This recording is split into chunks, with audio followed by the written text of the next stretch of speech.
Apreciados amigos y hermanos, qué placer poder estar con ustedes para compartir este tiempo de contestar sus preguntas e inquietudes.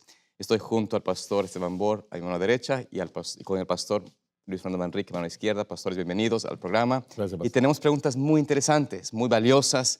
Agradecemos mucho su colaboración y esperamos de que puedan ustedes continuar dándonos ese tiempo para compartir y poder contestar sus inquietudes. Antes de iniciar las respuestas a las preguntas, voy a invitar al pastor Manrique que nos dirija en oración para que podamos recibir la dirección de Dios en el abrir su palabra. Vamos a orar. Querido Padre que estás en los cielos, te necesitamos. No podemos abrir tu palabra sin tu presencia, sin tu poder, sin tu sabiduría obrando sobre aquellos que estudiamos de ella. Te pedimos, oh Señor, que tú estés con nosotros bendiciendo a este panel y a cada persona que nos ve en cualquier lugar del mundo. Danos esa sabiduría del cielo para poder tener la argumentación correcta al responder cada pregunta que se nos hace. En el nombre de Jesús te lo pedimos, imploramos. Amén. Amén. Amén, amén. Tenemos entonces, apreciados pastores, esta pregunta muy interesante que nos llega de Brian Conde y nos dice la siguiente pregunta. Nos dice, pastor, tengo una pregunta. Ayer tuve un encuentro con personas de otra denominación y me dijo aquella persona que Jesús era el mismo Padre. Eso sí tengo claro que Jesús sí tiene un Padre y tengo esa convicción, solo que ellos decían que Jesús cuando vino a esta tierra estaba en el cielo también. Es decir, una parte en la tierra y otra parte en el cielo. Pues para ellos confirmar eso, me citaron Juan 3:13. Juan 3:13 dice, nadie subió al cielo sino el que descendió del cielo, el Hijo del Hombre que está en el cielo. Entonces mi pregunta es, ¿por qué ahí en la Biblia dice que Jesús está en el cielo si Jesús estaba en la tierra?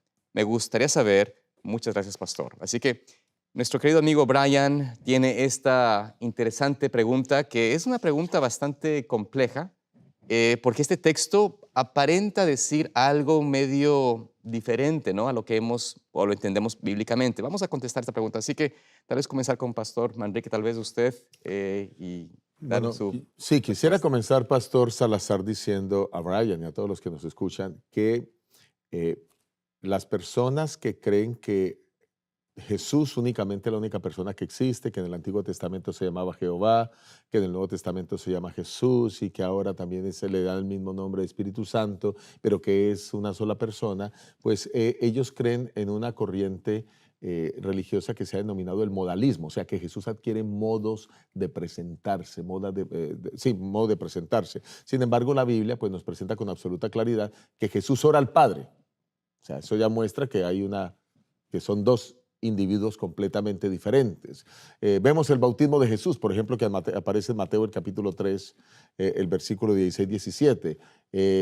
El Padre dice, este es mi Hijo amado en quien tengo complacencia, el Hijo se está bautizando y el Espíritu Santo viene en forma de paloma. Pero así como esos, tenemos infinidad de textos que nos muestran precisamente que son tres personas completamente diferentes, pero que los tres conforman la deidad y los tres pues conforman lo que es Dios. Entonces, eso es bueno aclararlo para todos los que están aquí. Quizás no es esa la pregunta porque yo veo que él dice, yo tengo claro este punto.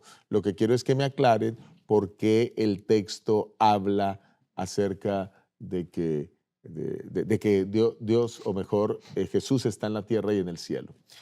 Yo pienso que debemos mirar varias cosas y lo primero que quisiera invitar a que miráramos antes de entrar en profundidad es que cuando estudiamos algún texto bíblico no debemos mirarlo solo en una versión de la Biblia, sino debemos mirar varias versiones de la Biblia. Eso nos permite saber si realmente el texto dice exactamente lo mismo en todas las Biblias o posiblemente haya algún cambio dependiendo de los manuscritos más antiguos que se consultaron para hacer la traducción. De paso, es bueno que aclaremos que la Biblia que tenemos es una Biblia en español, pero el texto original fue escrito en griego y los que se encargan de traducir pues usan fuentes diferentes para hacer la traducción.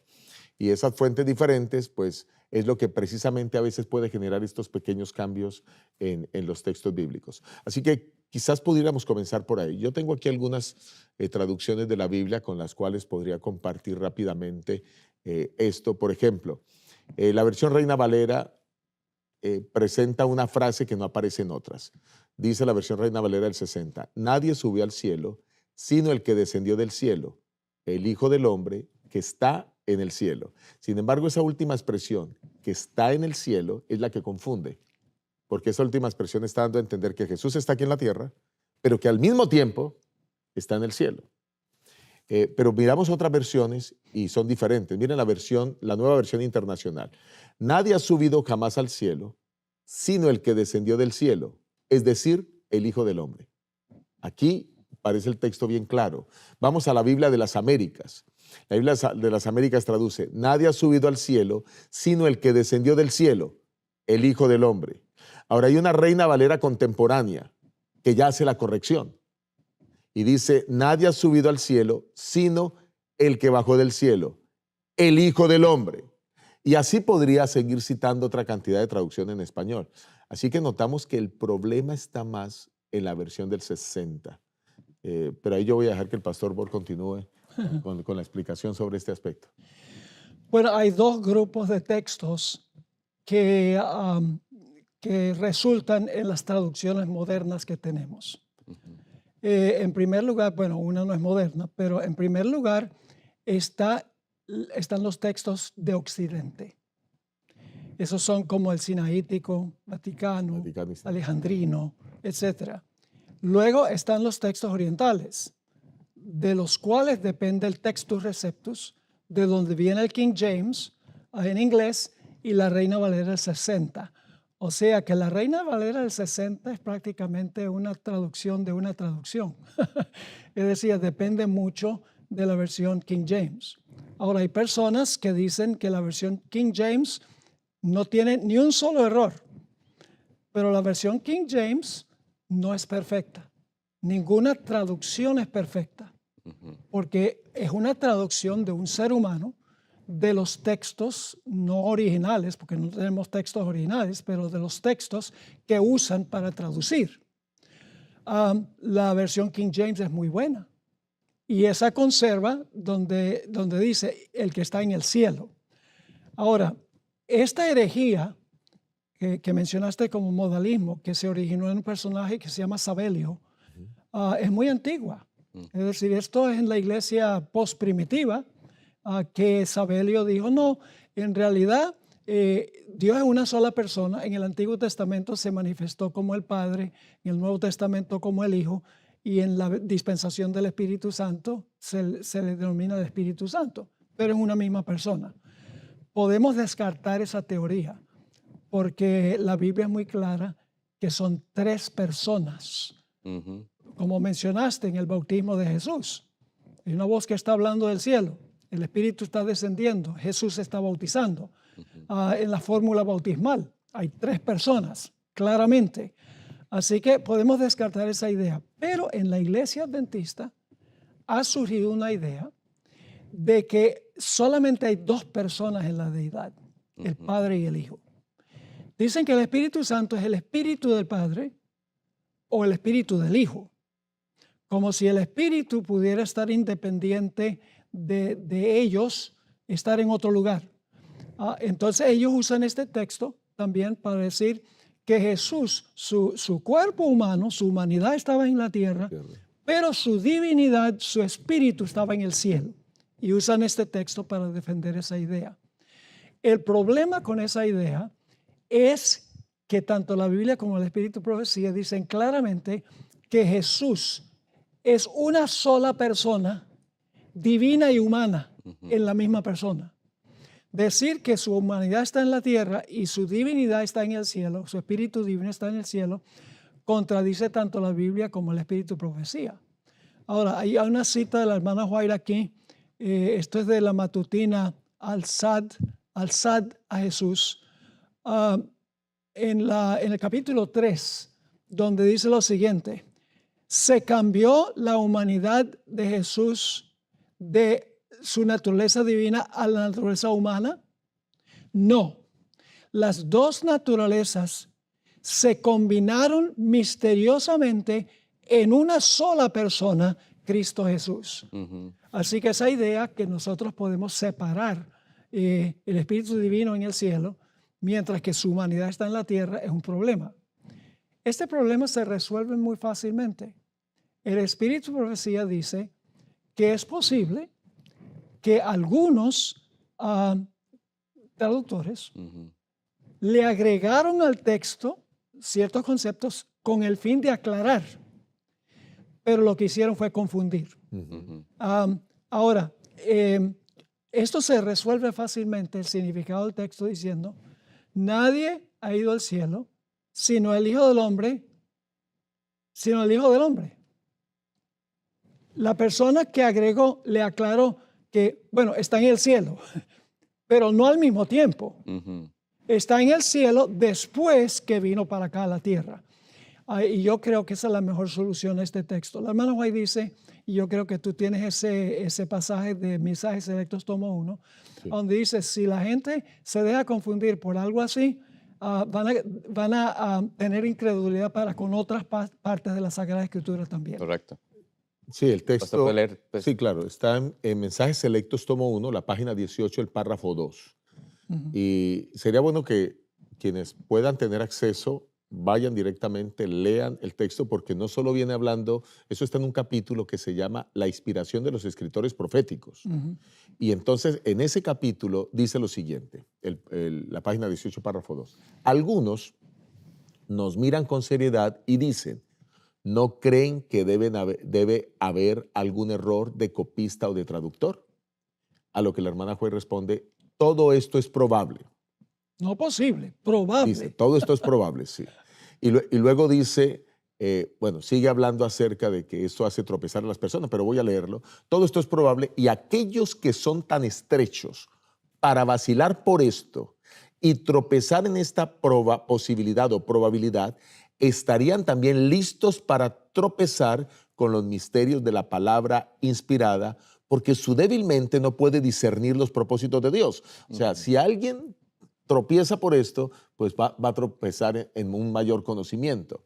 Y luego sigue diciendo la parte final, todos los errores, haciendo referencia a que hay errores en la Biblia, Ujú. todos los errores no ocasionarán dificultad a un alma, ni harán que ningún pie tropiece, a menos que se trate de alguien que elaboraría dificultades de la más sencilla verdad revelada. ¿Sabe, pastor, que esto me hace recordar? Hace mucho tiempo en mi país salía un artículo, en los anuncios clasificados, un anuncio de prensa que decía, la Biblia tiene errores. Y entonces cada domingo, para desprestigiar la palabra de Dios, ponían errores de la Biblia. El asunto es que casi todos esos errores eran o aparentes contradicciones o algunos más complejos, como el que estamos analizando hoy, que pudo haber sido un error de copista, que alguien queriendo aclarar algo agregó una porción, Ujú. como lo están haciendo aquí, ¿cierto? El que está en el cielo, que genera este tipo de confusiones. Pero cuando ya miramos esto a la luz de otros manuscritos de donde se estudia y a la luz de otras versiones de la Biblia, nos damos cuenta que el problema desaparece. Así que no podemos casarnos con una sola versión de la Biblia. Nosotros usamos aquí en el programa y en casi todos los programas de Zoom TV, usamos la versión del 60 por una sola razón, porque es la versión más usada. Pero eso no quiere decir que sea la mejor versión. Exacto. O que esté libre de algún pequeño... O que esté error. libre de esos inconvenientes, de Claro. esos errores. La usamos porque la tiene la mayoría, pero realmente hay versiones que ya vienen revisadas donde se han corregido esas dificultades. A mí me pasó una experiencia muy interesante. El papá de Randy Roberts, Ajá. Bobby Roberts, Ujú. tuvo una campaña evangelística en Caracas, en un teatro muy fino en el oriente de Caracas. Y después de esa campaña yo me bauticé, tenía 13 años. Okay. Y yo creo que el diablo me puso a esa persona al lado, pero yo me senté ahí y vino un señor y se sentó al lado mío y me dice, tú no sabes que la Biblia tiene errores. Yo no sé si era el diablo en persona o un emisario del diablo. Y yo le dije, no, porque mis padres me habían enseñado que no, que la Biblia es confiable. Yo le dije, no, la Biblia no tiene errores. Y yo le dije, él dice, sí, la Biblia tiene errores. Y me mostró Génesis 1:1 en una versión antigua, donde dice, en el principio crió Dios los cielos y la tierra. Crió, no creó, crió. Y dice, eso está mal escrito, ¿verdad? Claro, yo ya tenía buena ortografía porque estaba en mis últimos años de primaria. Y eso me pegó duro. Y cuando llegué a la casa le dije a mi papá, papá, ¿por qué no me dijiste que la Biblia tiene errores? Y entonces él me explicó que era un asunto de imprenta o de la versión, una versión antigua. Entonces, ¡qué alivio! Así que Dios no inspiró la ortografía de la Biblia. Sí, Ese es el punto clave, Claro. que si la Biblia tiene errores, son errores de copista, son errores de traductores, no son errores de Dios. Y la hermana White dice que si hay un texto difícil, vamos a otros textos que hablan de lo mismo y aclaramos con los otros textos. Así que el hecho de que un texto esté mal traducido no significa que no hay otros textos que puedan aclarar ese versículo. Por supuesto. Hay algo más que quisiera puntualizar aquí con respecto a esto, es que el comentario bíblico adventista, cuando habla de la expresión que está en el cielo, de este versículo de Juan 3:13, dice lo siguiente, el comentario bíblico: la evidencia textual se inclina por la omisión de esta frase, o sea que cuando se va a los textos de donde se hace la traducción, se encuentra que hay textos donde esta frase no está, es lo que está diciendo el comentario bíblico. Y luego dice, sin embargo, es posible que la frase fue añadida por un escriba posterior y por lo tanto en un tiempo cuando Jesús una vez más estaba en el cielo. Esto simplemente lo hago, pastor, para aclarar lo que usted acabó de decir hace algunos momentos atrás, que la persona intentando aclarar que está en el cielo, pues ahora ve cuando Jesús ya ha sido resucitado y entonces ya está en el cielo y por eso pone eso queriendo aclararlo. Pero estos textos generan confusión. Así que hasta aquí podríamos resumir. Número uno, es que no se case con una versión. Miren muchas versiones de la Biblia, eso les va a ayudar, ¿no? Y número dos, también pueden mirar los comentarios bíblicos, donde eruditos al respecto pues pueden orientarnos sobre esto.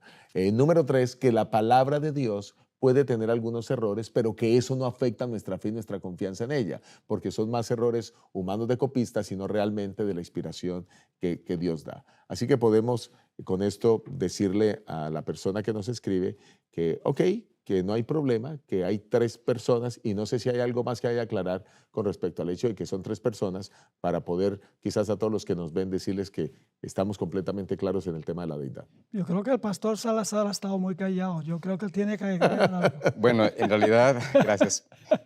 Yo pienso de que el aspecto de las 3 personas que se mencionó, ya mencionaron ustedes al inicio, está bíblicamente es algo que se puede afirmar. Cristo mismo mencionó en la Gran Comisión en nombre de quién deberíamos bautizar. Cuando hace Jesucristo aclara que va al Padre y luego le menciona inclusive, eso antes de la Getsemaní, y luego después de su crucifixión le dice a María, no he subido a mi Padre.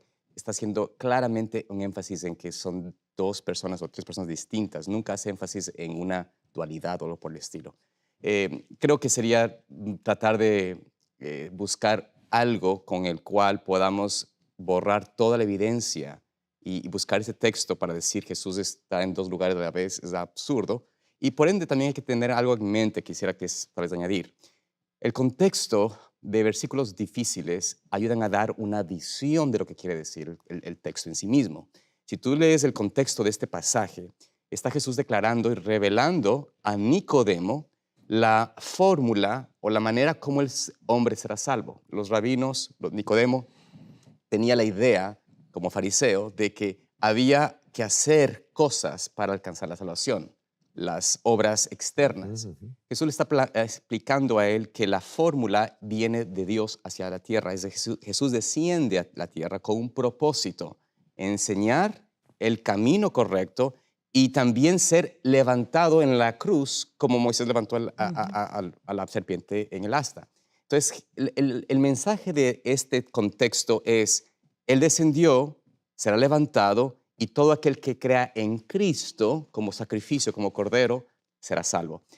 Tratar de sacar de ese contexto, de esa afirmación, de esa enseñanza de Cristo, una doctrina que es ajena a la realidad de la Biblia, es realmente no hacer un servicio correcto a la palabra de Dios. Y por eso también, como mencionaron ustedes, aún este texto que es medio en cuestión y no está en todos los manuscritos, esta parte añadida, debemos entenderla que o bien fue como una aclaración dada de que Jesús estaba allá en el cielo cuando se escribió esta parte, o fue simplemente añadida, pero no fue una añadición correcta que hace sentido a lo largo del contexto del versículo. Así que creo que con eso, yo creo que no tenemos más que compartir al respecto porque tenemos que avanzar a la siguiente pregunta. ¿Les parece bien? Bueno, es importante. Sí. Yo creo que tal vez no tenemos suficiente tiempo para la próxima pregunta, así que quiero mencionar algo y es que la Biblia son pensamientos divinos expresados en palabras humanas. Correcto.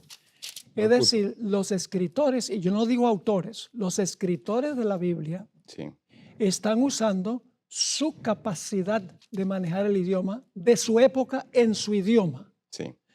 Inclusive la hermana White en el Mensaje Selectos tomo 1, en las primeras 50 páginas, ella dice que muchas de las expresiones en la Biblia no son expresiones plenas del pensamiento de Dios. Es decir, Dios, la forma como inspiraba al profeta era que le impartía un mensaje y le mostraba escenas y luego el escritor tenía que sentarse a escribir en su lenguaje, en su idioma, lo que Dios le había mostrado y lo que Dios le había dicho. Es decir, la hermana White dice que los pensamientos divinos son expresados en el idioma humano imperfecto. Pero en la Biblia hay abundante evidencia de que es inspirada por Dios y cualquiera que quiere ser sincero puede ir a la Biblia y va a hallar el camino de la salvación. Pero el que quiere dudar tendrá también oportunidad de dudar. En el último capítulo del libro El Camino a Cristo se titula ¿Qué hacer con la duda? Ella dice, hay abundancia de evidencia para dudar. Pero al mismo tiempo dice, cuando uno viene a la Biblia con fe, hay más abundancia de evidencia de que la Biblia fue inspirada por Dios. Entonces, es cuestión de la decisión de la persona. El método socrático, que es dudar de todo, duda. Como yo tuve un profesor que siempre cuando uno hacía una pregunta decía, bueno, eso depende. O decía, sí y no. Bueno, no es sí y no, es sí o no. Pero el método socrático de la duda, de dudar y luego tener que ir a comprobar racionalmente, no es el método que Dios quiere que usemos. Él quiere que tengamos confianza implícita en la palabra de Dios. Pastor, quisiera agregar algo ya para cerrar el programa, y es que la mala interpretación de algunos textos de la Biblia es lo que ha llevado a estas personas a pensar, a caer en el modalismo, ¿no? Que Dios toma ese tipo de modo. Entonces, toman textos como, por ejemplo, el de Juan 10:30, yo y el Padre uno somos. Toman textos como el de Juan 14:9, el que me ha visto a mí ha visto al Padre. Exacto. Pero esos textos están hablando es de que el Padre y el Hijo están unidos en la misma misión, en la misma unión de propósito. Pero en ningún momento esos textos, tomados fuera de contexto, están hablando acerca de que los dos son uno. Y hay un texto que aclara eso. Génesis, en la creación de Adán y Eva y cuando Dios los casó. Dios, no son más dos, son uno. Entonces, pero yo cuando estoy con mi esposa, somos dos, pero somos uno. Amén. Es decir, ese otro texto aclara la mala interpretación que dan del otro texto. Excelente, pastor, excelente. Ok, pues bueno, esperamos de que este haya sido un programa de bendición para ustedes. Sabemos de que la Escritura es una fuente de inspiración, de ayuda, de guía, y rogamos de que siempre puedan ustedes buscar al Señor, su palabra, y afirmar todo lo que ustedes creen en Escrito está. Dios bendiga y los guarde. Nos vemos aquí en un próximo programa.